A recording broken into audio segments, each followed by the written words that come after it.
siapa? Pelindungnya siapakah Allah ini?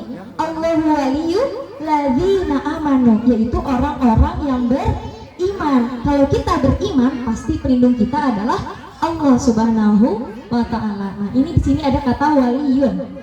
Yang mana waliyun ini ada yang amanu. Allahu waliyul ladzina amanu yukhrijuhum minal zulumati ilan nur. Zulumat ya. Ini ada beberapa bagian yang harus kita garis bawahi. Zulumati ilan nur.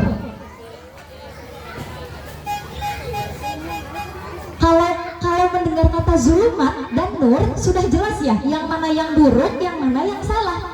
Kalau zulumat bermakna kegelapan, kalau nur bermakna cahaya.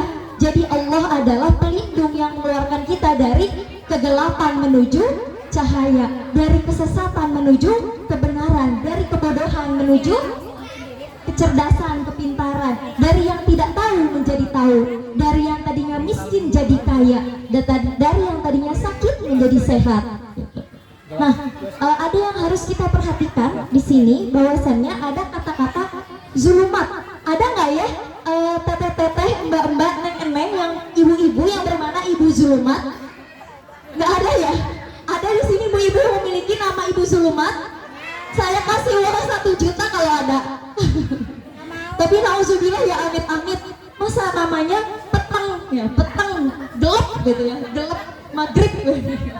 Kalau zaman sekarang anak-anak ngomongnya, ih mukanya auranya maghrib banget, suram, nggak bercahaya. Itu zulumat gitu, itu zulumat namanya. Tapi kalau nur, coba di sini siapa yang punya nama nur? Banyak ya, banyak sekali yang punya nama nur. Ada Ibu Nur, ada Teh Nur, ada Neng Nur, ada Dek Nur. Banyak ya yang punya nama Nur ini. Maaf, 1 jutanya nggak berlaku kalau buat yang Nur ya. Berlakunya buat yang zulumat aja. Ada yang perlu kita notice Bu. Kalau zaman Gen Z itu sekarang nyebutnya notice atau mention. Kita tandai, kita garis bawahi dari kata-kata 2 kata ini. Yakni apa? Yakni kata Nur di sini bermakna mufrad. Jadi kalau di bahasa Arab, nur ini untuk 1 orang, untuk 1 tunggal, mufrad. Sedangkan kalau zulumat, dia ini mengandung jamak pada huruf atinnya, karena bentuk mufradnya itu dia azulmah. Jadi bentuknya seperti ini, diakhiri tak marbutoh. Maaf Ibu kalau kurang kelihatan, boleh maju ke depan Ibu. Maaf ya Bu kalau kurang terlihat ya. Jadi kenapa azulumat ini bermakna banyak, jamak, sedangkan nur dia ini tunggal gitu. Kita balik lagi ke ayat sebelumnya, bahwasannya Allah waliyul ladzina amanu. Allah ini adalah pelindung bagi orang-orang yang beriman. Yukhrijunahum minaz zulumati ilan nur, yang mengeluarkan orang dari kegelapan menuju cahaya. Jadi ketika proses kita interpretasikan pada pendidikan anak, kita praktekkan kepada pendidikan anak-anak gitu. Kenapa? Karena metode itu boleh ada banyak ya. Karakter anak bolehlah berbeda-beda. Kurikulum bolehlah berganti-ganti ya. Ada KTSP, ada Kurtilas, ada apalagi kurikulum cinta, ada kurikulum merdeka ya. Kurikulum itu terus berganti setiap tahunnya. Ganti menteri, ganti kurikulum ya. Khasnya kan seperti itu ya, yang sudah terjadi ya sebelum-sebelumnya gitu. Tapi apa yang harus kita jaga, yang paling penting dari segala yang telah terjadi ini, tetap hanya 1. Nur ini berarti tunggal, yang mana cahaya ini harus dilindungi, harus tertuju oleh 1, yakni kepada tauhid. Karena tauhid ini, nur ini hanya berasal dari Allah. Jadi Allah itu fungsinya sebagai wali. Allah ini fungsinya sebagai wali. Nah, yang mana nur, pendidikan, proses pendidikan ini harus bersumber yang mana berlandaskan tauhid kepada Allah gitu. Tauhid kepada Allah ini tentu saja dari kecil ya, dari sejak usia dini. Kalau di TK atau di PAUD ada nyanyi 1, 1 aku sayang Allah, 2, 2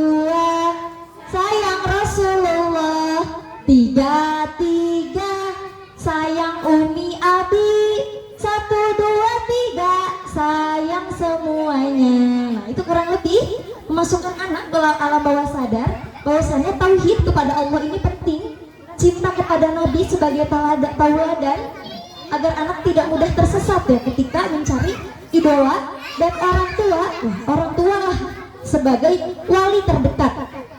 Nah, sekarang kita interpretasikan kepada pendidikan anak dari orang tua sebagai pendidik yang paling terdekat dan guru ya.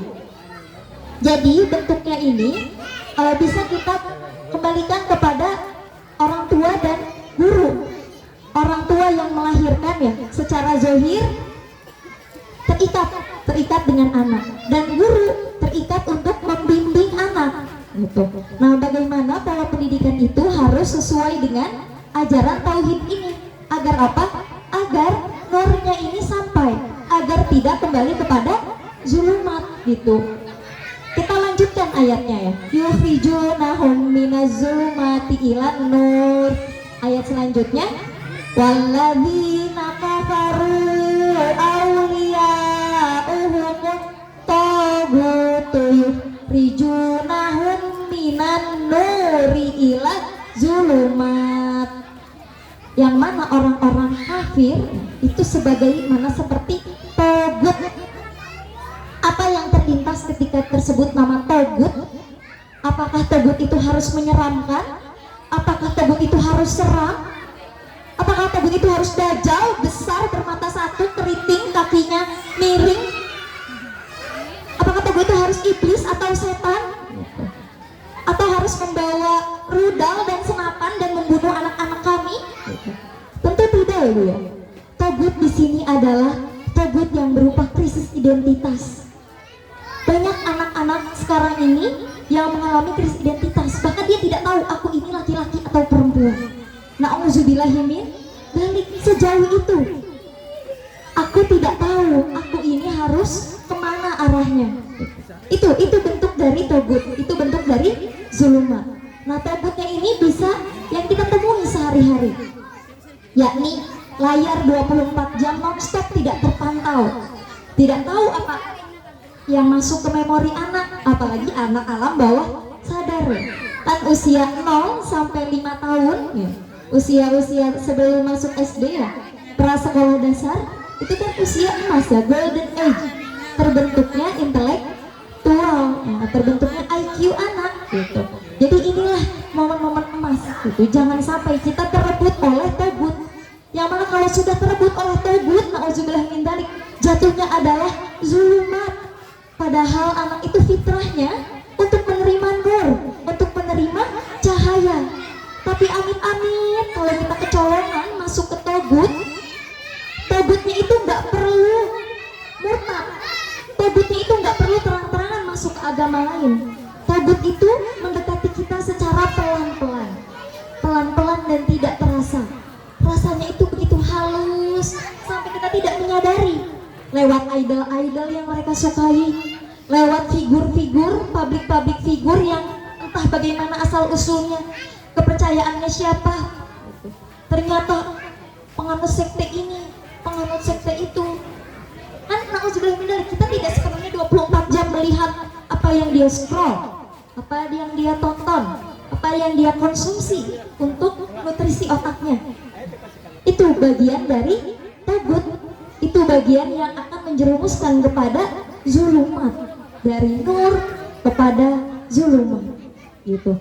Na'udzubillahimin dzalik. Nah, dari tadi saya membawa keresahan ya.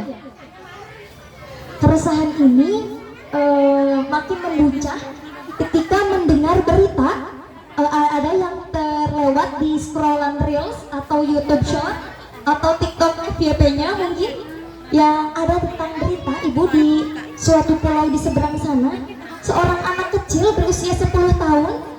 Ya Allah, Bu, na'udzubillah min dzalik. Ya Allah, itu begitu miris ya Bu ya. Kemana peran wali? Kemana peran pembimbing? Di mana peran Allah? Di mana peran orang tua dan gurunya? Inikah kegagalan kita sebagai pendidik kepada anak yang memilih untuk mengakhiri hidupnya begitu saja? 10 tahun Bu, 10 tahun kita mikir apa ya Bu? 10 tahun kayaknya masih mikir ke rumah habis ini mau main gitu ya. Di sekolah ketemu temen, ketemu guru, kok ada anak kepikiran seperti itu? Ya, saya sensor ya kata-katanya. Kepikiran untuk mengakhiri hidupnya gitu. Ya, dengan cara yang tidak pantas gitu ya. Untuk usia anak 10 tahun dengan alasan tidak punya uang ya sebesar 10.000 untuk membeli alat tulis, itu berarti kegagalannya ada di mana-mana, Bu. Kegagalan tauhid, tidak adanya penanaman akidah, tidak adanya penanaman moral, tidak adanya penanaman tauhid, tidak adanya pendidikan walinya dari guru yang menanamkan rasa percaya, rasa aman, rasa terlindungi, bahwasannya Allah itu basir, melihat, Allah itu khabir, mengawasi, menjaga, Allah itu sami, mendengarkan kita baik di saat susah ataupun senang. Kan itu ya Bu fungsinya wali, fungsinya pelindung. Kita sebagai ibu, sebagai bapak yang harus menjadi pelindung bagi anak, karena kita wasilah dari Allah untuk melindungi anak buah hati kita gitu. Nah, nauzubillah, itu adalah kabar yang lagi-lagi membuat kita resah. Atau kalau anak sekarang itu kerennya Bu, bahasa resah itu bukan resah, bukan gelisah ya Bu ya. Sekarang tuh bahasanya anxiety. Tahu Bu anxiety? Tulisannya tuh gini, ANXIETY. Biar keren Bu. Anxiety. Jadi kayak rasa resah dan gelisah itu anxiety ya. Betul. Lah, terus bagaimana ini cara mengobati anxiety ini? Jadi yang pertama itu saya insya Allah akan bagi tipsnya untuk kita semua.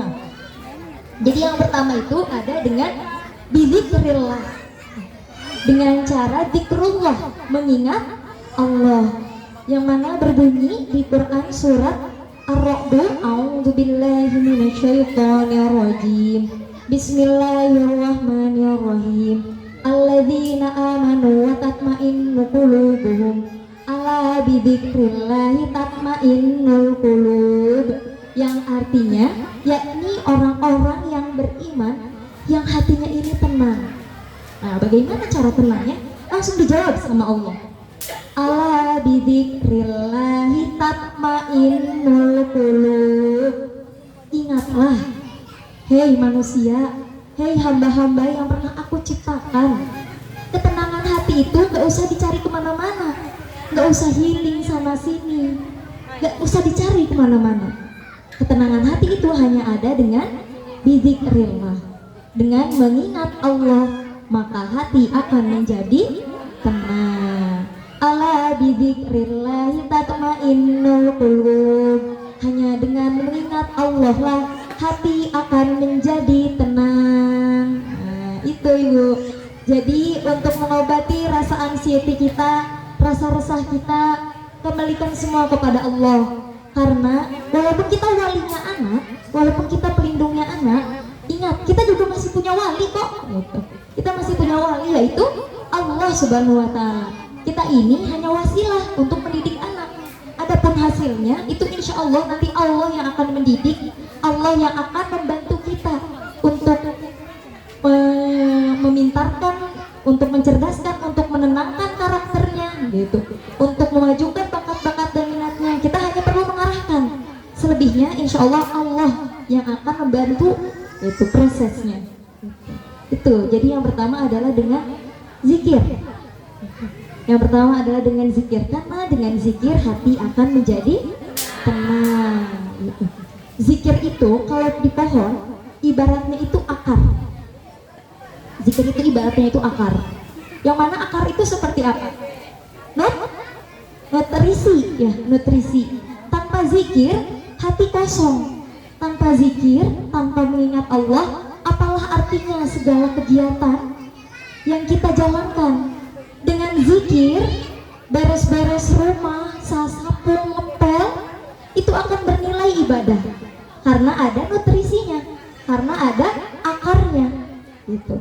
Nah, selanjutnya yang akan menjadi tiangnya, yang akan menjadi batangnya, yakni apa? Yang punya slogan Imaduddin, Sholat, betul sekali. Ibu yang pakai kacamata. Ibu dari putri siapa ibu? Nana? Arka? Kakak? Kakak? Oh kakak. Putra ya bu? Putra ya bu ya putra. Oh putri. Ibu dari putri Haka. Arka.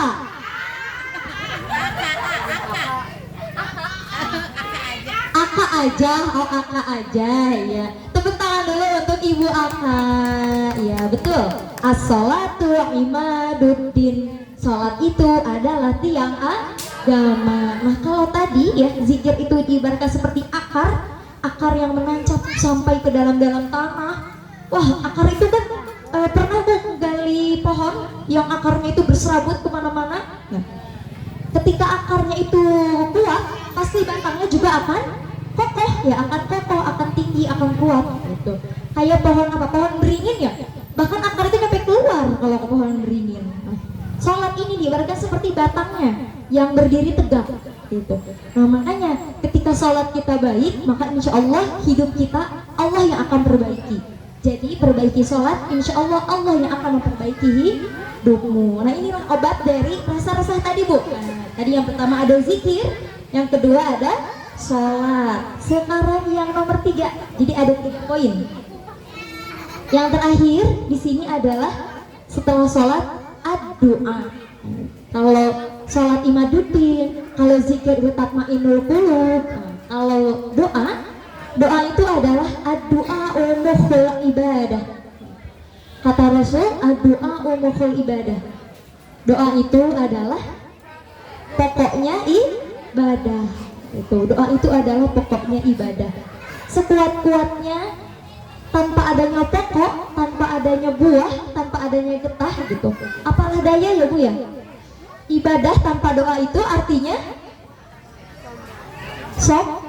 sombong ya, kosong, tidak ada artinya. Jadi tetap kita harus berdoa. Kurang lebih doa ini hampir seperti zikir, tapi kalau doa ini lebih khusus lagi gitu. Lebih khusus lagi gitu. Kita panjatkan apapun yang kita inginkan dengan adanya doa. Nah itu tadi ya, ada 3 bu. Yang pertama tadi apa bu? Yang pertama yaitu zikir. Yang kedua apa ibu? Salat. Yang ketiga adalah doa. Insya Allah ya kita semua ibu-ibu salihah, bapak-bapak saleh, ibu-ibu cantik, bapak-bapak tampan rupawan, ibu-ibu cantik menawan. Insya Allah ya kita semua sudah terbiasa untuk berzikir, sholat dan berdoa. Ayo kita tingkatkan lagi kualitas ibadah kita. Untuk selanjutnya ada suatu kisah. Sebelum masuk ke kisah ini, jadi di sini tuh kan gebiar ya, gebiar yang mencakup bulan yang paling mulia. Ada 3 bulan. Ada bulan Rajab, bulan Sya'ban, terakhir bulan Ramadan atau bulan puasa. Yang mana betul tadi kata Ustadz Zainal bahwasannya bulan Sya'ban ini akan beruntung orang-orang yang bertaubat di bulan Sya'ban, orang-orang yang meningkatkan kualitas ibadahnya. Karena kata Rasul, ada lagi hadis yang diriwayatkan bahwasannya ketika bulan Sya'ban ini banyak manusia-manusia yang lalai dari ibadahnya. Kenapa kok bisa lalai? Karena bulan Sya'ban ini terletak di antara pada bulan Rajab dan Ramadan, sehingga orang-orang ini banyak yang terlena gitu. Banyak terlena untuk tidak antara ibadahnya di bulan Ramadan aja sekalian gitu, sekalian puasa, sekalian taraweh. Ya udahlah tahajudnya nanti aja, kan nanti juga ada di bulan Ramadan sekalian sahur gitu. Jadi banyak yang mengentengkan.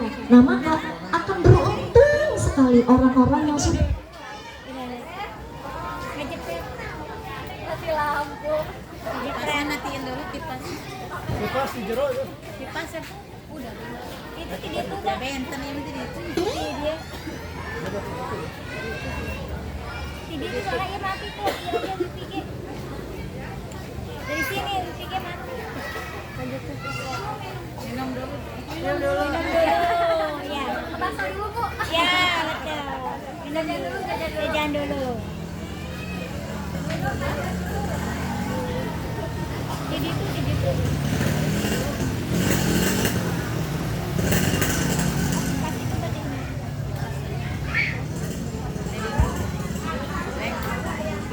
Kupasnya lagi.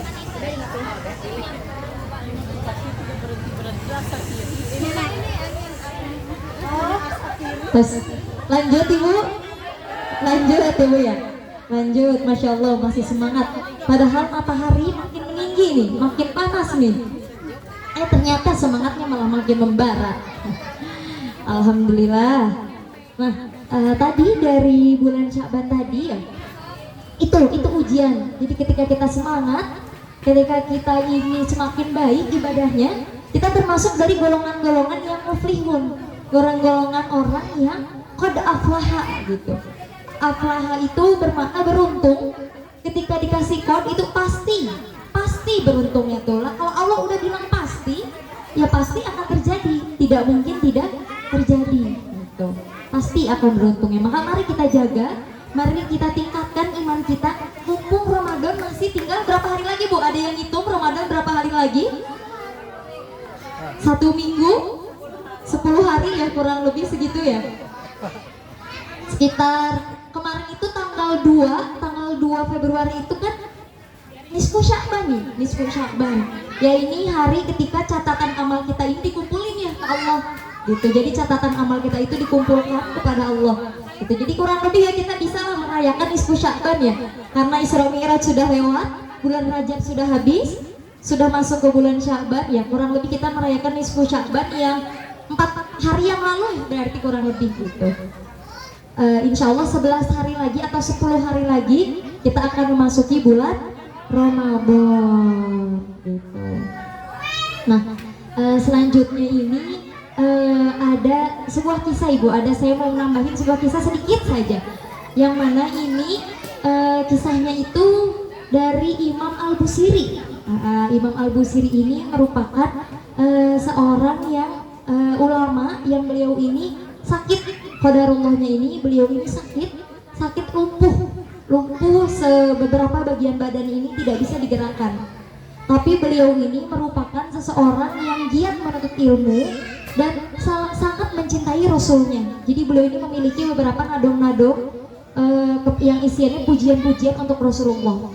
Suatu hari Imam Al-Busiri ini beliau ini tertidur dalam keadaan setelah menyelesaikan satu buah nadong.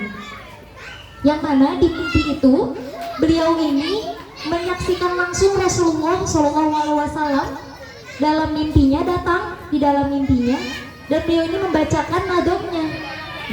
Ketika dibacakan nadongnya gitu, setelah selesai Rasulullah memperhatikan dengan seksama dan menyelimutkan rida atau burdah.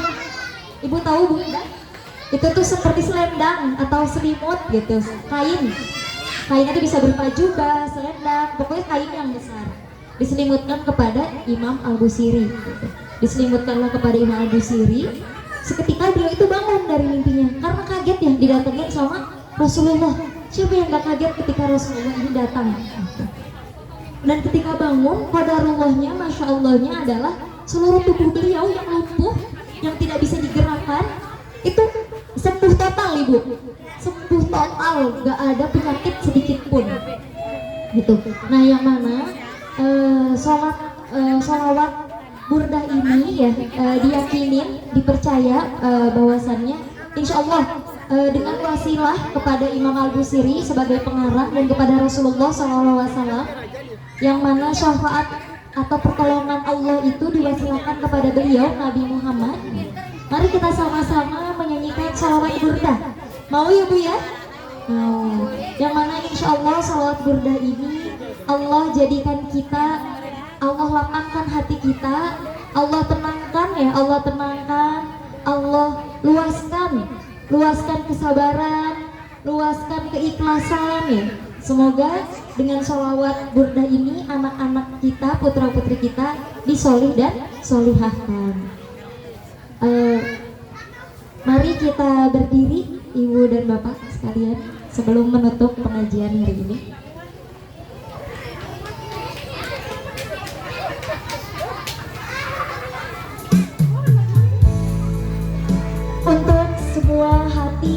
mencintai Allah Subhanahu wa Ta'ala, untuk hati yang merindui Nabi Muhammad Sallallahu Alaihi Wasallam. Semoga kita semua berkumpul bersamanya di surga nanti. Amin Allahumma amin. Masuk surga semua, amin amin ya Allah, bersama Rasulullah, amin amin ya Allah. Umurnya diberkahkan, amin amin ya Allah. Badannya disehatkan, amin amin ya Allah. Mari kita menengadahkan tangan, mari kita meninggikan harapan, mari kita menajatkan keinginan-keinginan, doa-doa, semoga Allah kabulkan. Amin Allahumma amin. Maulaya sholli wa sallim daiman abada ala habibika khairil khalqi kullihim. Rezekinya dilapangkan, amin amin ya Allah. Hutangnya dilunaskan, amin amin ya Allah. Hatinya ditenangkan, amin amin ya Allah. Hidupnya dimudahkan, amin amin ya Allah. Mari bersama-sama kita bersolawat, kita panjatkan cinta yang tertinggi untuk nabinya. Mari kita berharap semoga anak putra putri kita semua bisa meneladani Rasulullah, sang tauladan, sang panutan umat, dan bisa berkumpul bersamanya di hari kiamat nanti. Amin Allahumma amin. Ya Rabbi bil Mustafa balil maqasidana waghfir lana ma madha ya wasi'al karami.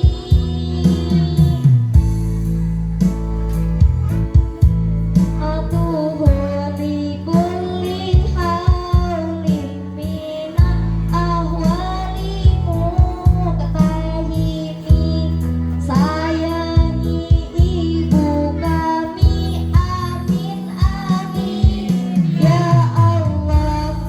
Cintai ayah kami, amin amin ya Allah.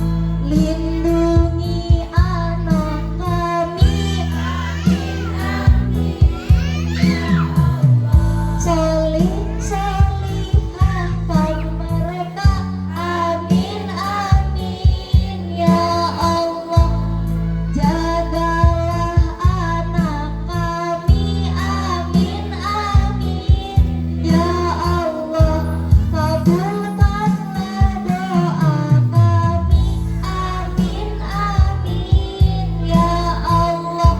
Sampaikanlah ya Rabbi, amin amin ya Allah. Salam kami untuk Nabi, amin amin ya Allah.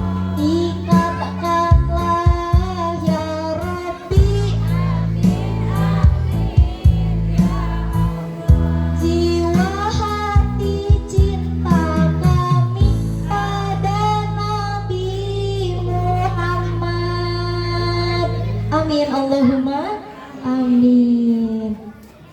Allahumma sholli ala sayyidina Muhammad. Dipersilahkan duduk kembali. Masya Allah, betul ya hati-hati ibu di sini. Alhamdulillah sangat lembut ya, sangat mudah tersentuh gitu. Terima kasih ibu atas doa-doa yang tulus dan ikhlas yang telah dipanjatkan. Semoga Allah mengabulkan, semoga Allah mendengar ya. Insya Allah Allah akan mendengarkan doa dari hati ibu yang ikhlas mendidik anak, yang dengan hati, dengan penuh kesabaran, dengan penuh keikhlasan, dengan landasan bahwasanya ini akan menjadi generasi kita di masa depan. Inilah yang akan menjadi pemimpin-pemimpin agama Islam di masa depan. Insya Allah ya. Jadi presiden